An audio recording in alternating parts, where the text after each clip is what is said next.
Bonjour, je suis Ghislaine, la compagne de Jean-Yves. Voilà, je suis dans la passion de la petite conserverie artisanale et je m'occupe vraiment de la partie commerciale, marketing et administrative.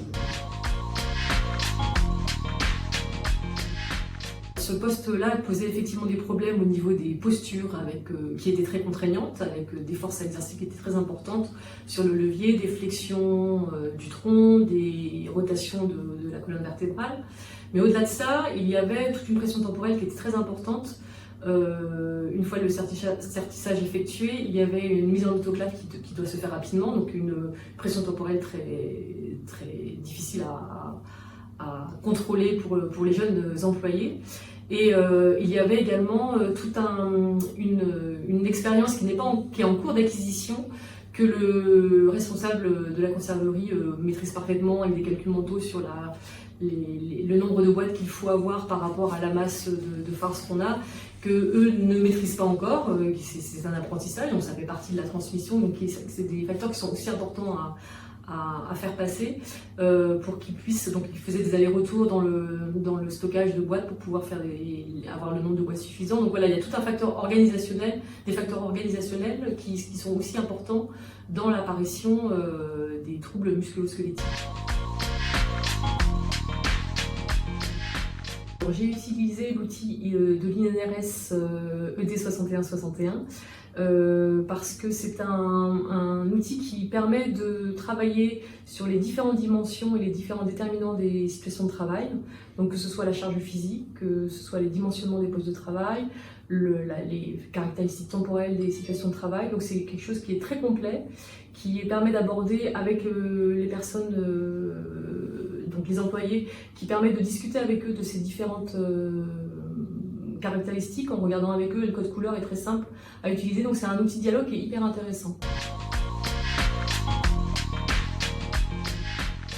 Alors les salariés ont été très vite impliqués, puisque déjà dès le premier rendez-vous, ils ont pu exprimer leur ressenti sur des postes, donc ce qui est déjà très important. Et après, lors de l'analyse, lors de la journée d'observation et d'analyse, ils ont eu la parole libre. Donc au fur et à mesure où je les voyais, où je les observais travailler sur le poussoir, entre autres, et sur l'étiqueteuse, sur l'étiquetage, je leur posais des questions sur les difficultés exprimées. Donc là, ils participaient complètement sur les douleurs, les difficultés des gestes, les choses qui n'allaient pas dans l'organisation du travail.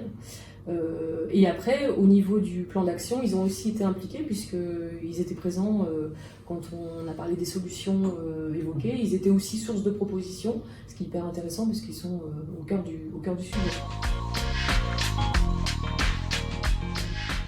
Alors le plan d'action vient après l'analyse des situations de travail, des discussions et des entretiens. Et on se revoit donc ensemble pour pouvoir élaborer ce plan d'action collectivement, avec les salariés concernés également, pour voir quelles sont les situations de problème et comment on peut y remédier, soit avec du matériel, soit en changeant l'organisation du travail. C'est-à-dire qu'on emploie la technique de l'ergonome qui a une certaine technicité par rapport à tout ça, et puis nous, on va droit au but quand on essaye d'amener un peu quand même le plan sur quelque chose qui pourrait vraiment nous aider, parce qu'on connaît vraiment nos points faibles. Tout à fait. Voilà, donc c'est vraiment une collaboration très étroite, et puis voilà, on construit à deux selon les besoins de l'entreprise et selon chaque cas, je suppose. Et après, avec évidemment, une partie importante, c'est la partie financière, ce que peut soutenir raisonnablement l'entreprise l'année en cours, et ce qu'elle peut envisager d'investir les années suivantes. Donc un étalement en fait de cette prévention sur plusieurs années, une perspective des investissements effectués. L'action contenait, comme vous l'avez bien compris, une certaine machine qu'on vous a présentée longuement, mais contenait plein d'autres choses. Nous avons aussi une petite chaîne qui va nous permettre d'essuyer les boîtes et de marquer les boîtes, ce qu'on faisait manuellement. Nous avons aussi un petit monte-charge qui va nous permettre de porter les charges lourdes. On pourra simplement les monter. On ne peut pas vous les présenter aujourd'hui parce que le plan d'action est en train de se faire petit à petit. Nous avons aussi des petits chariots roulants qui nous permettent de ne plus porter de poids comme nous le portions.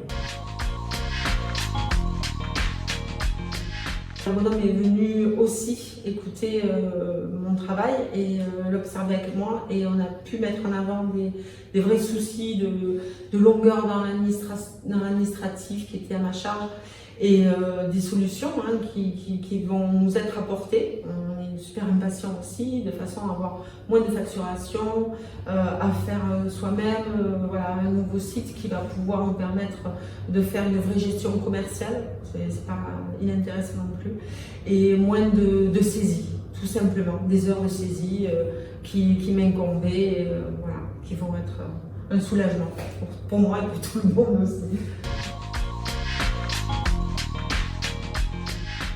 L'aspect économique aussi, je pense que c'était intéressant de voir qu'en cette machine, c'était très compliqué de faire la production, en tout cas de ne pas en souffrir, ou être trop restreint pour pouvoir développer un chiffre d'affaires portant sur le développement des pâtés. Ce gain de temps et donc moins de fatigue nous permet aussi de prospecter. Donc on a pu prospecter d'autres professionnels qui sont devenus partenaires aujourd'hui. Donc un développement de chiffre d'affaires aussi intéressant à mon avis. Ça nous permet d'améliorer un peu l'artisanat aussi, parce qu'on reste artisan, parce que c'est toujours les mêmes matières qui sont dans la machine. Et puis on arrive on est jeune encore, on est hyper jeune, mais il y a ce qu'on appelle la retraite, qui peut bientôt arriver. Et les enfants derrière ont peut-être une façon de voir les choses différentes. Donc eux auront des employés. Il faudra qu'ils aient des machines qui soient au top. Et ils vont se tourner plus vers du travail avec des professionnels, avec des restaurateurs, et développeront certainement plus ce genre de produits. Donc c'était positif dans tous les cas.